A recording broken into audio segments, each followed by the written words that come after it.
Okay, welcome to our notes on slope. And in this little Peanuts cartoon down here, there are three types of slope shown. There is a horizontal slope. This is a decreasing, that's a negative slope. This is also decreasing, there's a negative slope. And then that's a positive slope. We're going to take a look at the slope dude in class tomorrow. It's a really neat video on slope to help you remember, what kind of slope a horizontal line is, what kind of slope a decreasing line is, what kind of slope an increasing line is, and what happens if we have a line like that. So what would happen to Linus if he skied off that cliff right there? Okay, so slope is very similar. Well, slope just refers to the steepness of a line. And you should remember this from last year, but if not, that's what these notes are for, to help you remember. So it's the steepness of a line. And there's a couple formulas for slope, and we talked about this when we did rate of change. Slope is the change in y over the change or the difference in x. We can also write this as delta y or delta x, and delta just means change. It's just a triangle with a little thick line. We can also write it as the change in the vertical distance over the change in the horizontal distance. So we will talk about this again in class, which type of slopes go uphill. So Linus was going uphill. We would call this a positive slope. If Linus is going downhill, we would call this a negative slope. All horizontal lines, and by horizontal lines, a horizontal line goes left to right, have a slope of 0. So that means the top number is 0, the numerator is 0, and the bottom number is any number. All vertical lines, which are lines that go straight up and down, have an undefined slope. So if you try to divide any number by 0, some calculators will give you undefined, some calculators will give can't divide by 0. So this is an undefined slope. So how do I remember which is which? Well, a horizontal line has a 0 slope, and that would be a y equals equation. A vertical line has an undefined slope, and that would be an x equals equation, and that's what I refer to as Hoivux. A horizontal line has a 0 slope. How would I write that as an equation? It's y equals. A vertical line, which is straight up and down, has an undefined slope, which means that my numerator here is 0, and that will be an x equals equation. Okay, moving on to finding the slope from a graph. So what I like to do, and I've taught this for many, many years, is make a slope triangle.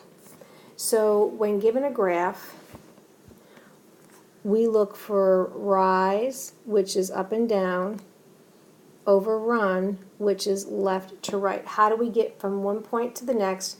By rising and by running. So I'm going to start at the lower point, and I'm going to draw a right triangle. So I'm going to go up to the line y equals 1, because if I go over, there's my second point. So slope is defined as rise. How far do I go up in a vertical distance, and left or right, in this case right, on the horizontal distance to get to the next point. And so you can count your rise and your run this way. So my rise would just be This is what my triangle is 1, 2, 3 blocks high. So 3 is my rise, and my run is 1, 2, 3, 4, 5, 6 blocks high. So 6 is my run. So I start at the lower point, move up and over, or I can also start at the upper point and move down and over. So I know this has a positive slope because it's going uphill. My rise was 3. My run was 6. So I can also simplify that as 1/2. So what would happen if I had a rise of 1 and a run of 2? Would it still end up on the line? So if I go up 1 and over 2, I ended up on the line. Up 1 and over 2, and up 1 and over 2. So that slope of 1/2 still works. Okay, what happens if I don't have a graph and I'm just given 2 points? That's where the slope formula comes in. So remember subscripts similar to this when we did the distance formula and we did midpoint? It's the same thing. So here is my first point, and here is my second point. So I'm going to use this formula and substitute these values into this formula. And so since this is my first point, that's going to be x1 and y1, and this is my second point, and that's going to be x2 and y2. So I'm just going to take out x1 and y1, and this is very important that you label because sometimes it can get confusing. So my y2 value is 1, and that's going to go right here. My y1 value is 2, so it's negative 2, so minus negative 2. My x2 value is 4, and this is subtraction, so it's the difference in my y's over the difference of my x's. And my x1 value is also negative 2. So when I simplify this whole thing, 1 minus negative 2 is 3, and 4 minus negative 2 is 6, and this also simplifies to 1/2. Okay, now we're going to take a look at what happens if we're given a point and the slope. How can we graph the line? So here's the point 2, 0, and it has a slope of 3. So the first thing we're going to do is graph the ordered pair 2, 0 on the coordinate plane on the right. So the point 2, 0 is right here. That's the point 2, 0. Then from the point 2, 0, we're going to apply the rise over run. So 3 is not a fraction, so we're going to write it as a fraction as 3 over 1. So that means my rise is 3, and my run is 1. And my run is going to go to the right. So I'm going to rise and then go to the right. I can also do that backwards. I can also write 3 over 1 as down 3 and to the left. And I'll show you what I mean in just a second. So we're going to start right here at the point 2, 0. We're going to go up 1, 2, 3 and over 1 and make a dot right there. We're going to do that again until we run out of room. Start at the second point that we made. We're going to go up 3, that's my rise, and do a run of 1, and we're going to make a point right there. So at this point, I can't go up 3 and over 1, I've run out of graph, so that's where I can use this part. I can start at 2, 0 again, and I can go down 3 and to the left 1, and I'm still going to be on the same line. And I can do that again. I can go down 1, 2, 3 and to the left 1 and make a dot, and I'm pretty much done there. So then I can connect my dots. My dot was in the wrong spot, sorry. It goes right here. I can connect my dots, and this is the graph of a line, because it has arrows, that has a slope of 3, and it passes through the point 2, 0. make sure your line has arrows on the end, because we can continue with our rise over run. We just ran out of graph. Okay, last two questions. Given the slope of a line, can you find the missing coordinates? Actually, what we're doing is giving 2 points that are on a line. Can we find the missing coordinates? So we're going to go back to our slope formula. Yep, we do have the slope right there. So our slope formula is the difference in the y values divided by the difference in the x values. We know what the slope is. The slope is 4. I know that my y2 value, because this is my second point, is 2. My y1 value, because this is my first point, is 6. My x2 value, this is my second point, the x-coordinate is 4. And then my x1 value, we don't know what that is, we're going to plug in r for that. So how can we solve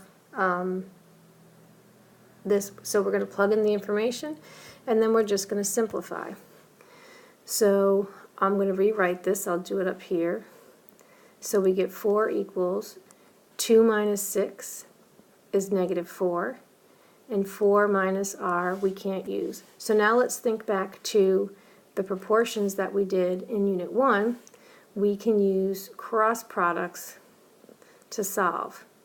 So negative 4 times 1 is the same as 4 times the quantity 4 minus r. There's a lot of 4's in here.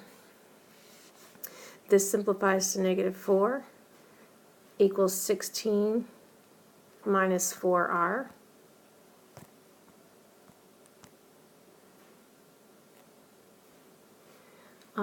If we subtract 16 from each side, I'll move up here, we get negative 20 equals negative 4r. Divide by negative 4, and we get 5 equals r.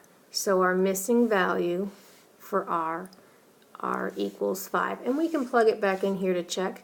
2 minus 6 is negative 3. 2 minus 6 is negative 4, sorry.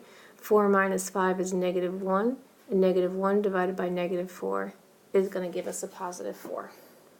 I know this is a lot of information, and we're going to practice with this in class tomorrow.